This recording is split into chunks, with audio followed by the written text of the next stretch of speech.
So we're moving to Portugal. How did that come about? Well, if you know Kasey and me, we do things backwards. I'll give you an example.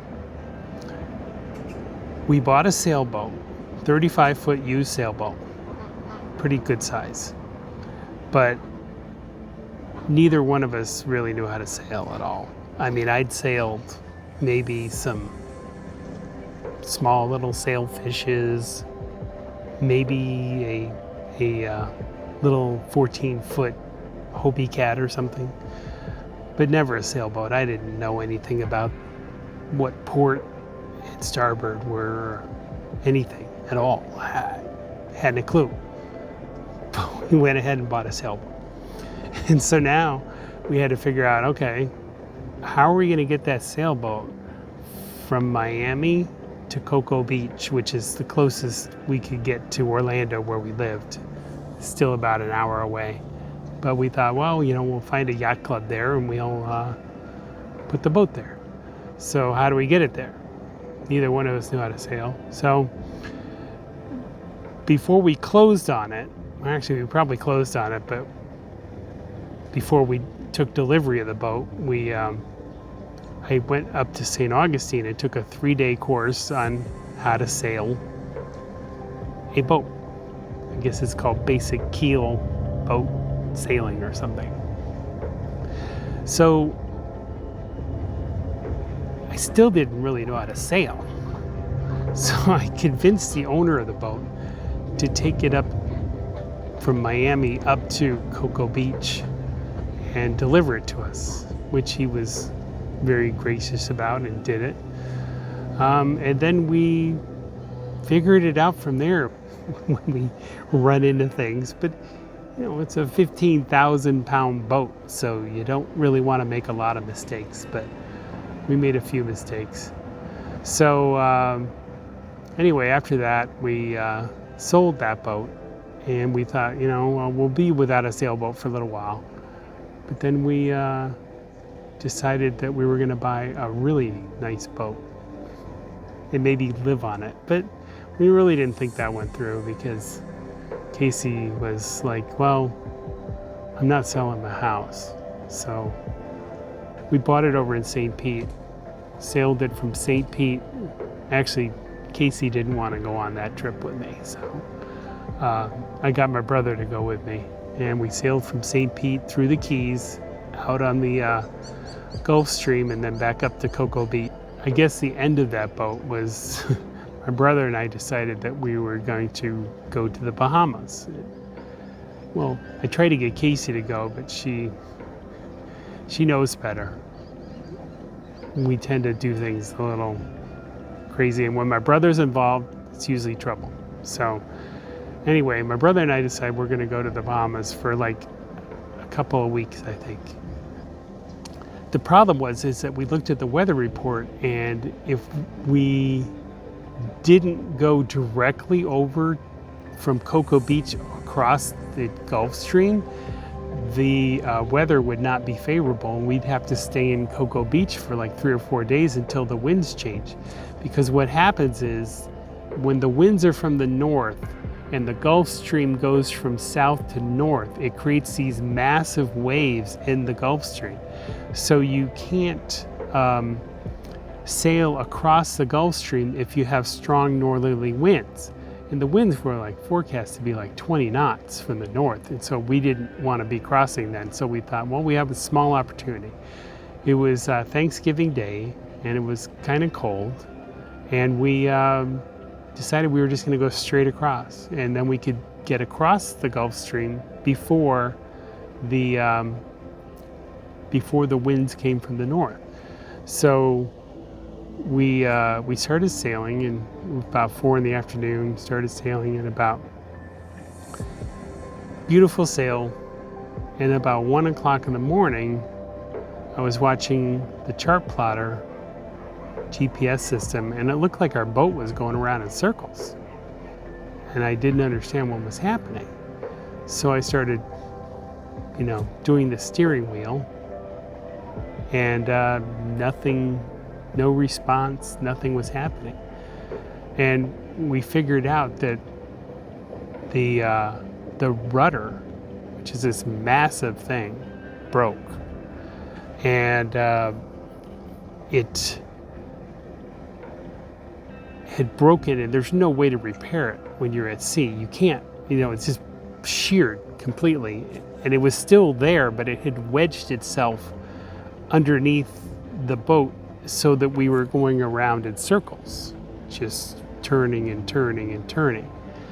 So we were pretty dead in the water at that point. I mean, we couldn't get the rudder to go anywhere, and we couldn't get the boat to go anywhere. And guess where we were? We were dead center of the Gulf Stream when this happened. So now the winds are picking up, and we now had winds of 35 knots from the north, and the seas had gotten up to 20 feet. So now we had 20-foot waves. They were crashing across the boat. This boat was big, but these waves were massive. So we called it a mayday. We were about 150 miles offshore. So we called it a mayday to the Coast Guard. And they gave us an option. They said, if you want us to helicopter you off, then we'll be glad to do it, but your boat's going to be trashed. Or you can wait. We can get somebody there, but it's going to take us about 9 or 10 hours to get there. So we decided that we would stay with the boat. So we stayed with the boat, and we waited for them. And they finally came, and they had a 65-foot Coast Guard cutter. And it took them 2 hours to get close enough to us to try to throw us a rope. That's how big the seas were. So they finally, they called me and radioed me and said, we need you to crawl to the very front of the boat, and we're going to throw you a line, and then you have to tie it off.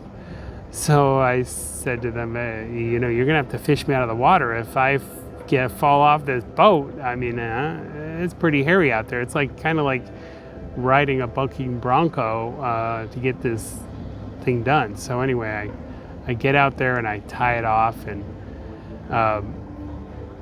we ended up getting them to tow us. But there was waves that had come and crashed, and water had gotten down into the cabin. Water had gotten into the electronics. We had to go down underneath to the cabin area and close it all off, because when we were getting towed, the waves were crashing over the entire boat, and we had to seal it off. And so the next thing we know, we were both getting really sick. I mean, we were nauseous and dizzy, and we were throwing up, and we thought we were getting seasick, but it turned out that the carbon monoxide alarms were going off. What had happened is, during all this tossing about, we had gas cans for the dinghy, and they had fallen over, and all that gasoline had gotten into the bilge. So that runs the entire length of the boat, and we were apparently, gasoline gives off carbon monoxide, and so we were just so close to dying from carbon monoxide poisoning. It's crazy. So anyway, we finally got back, and I finally was able to call Kasey and tell her what had happened, and she came and met the boat. The first thing she said was, "What have you done to my boat?" Not like, "How are you guys? Did you survive?" But, "What have you done to my boat?" So, needless to say, it took us, 2 or 3 weeks to clean the boat up. So anyway, we fixed up the boat, we cleaned it all up, we fixed all the electronics, and we ended up selling the boat because I was a little shy to go out on the water after that experience. So anyway, I digress. Why are we moving to Portugal? Because it's something fun to do. So you've been here half an hour. Did you see those baby ducks? Yeah, I did. Did you get them? Yeah, I got a video of those. So what are you doing? Talking to our new YouTube channel. What? Talking to our new YouTube channel.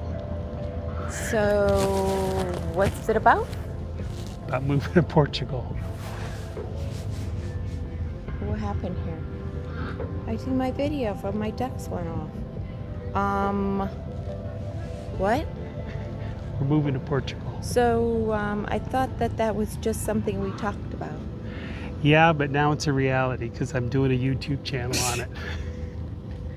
Well, I hope you don't blah, blah, blah like you normally do when you go and tell a story. It's going to be blah, blah, blah.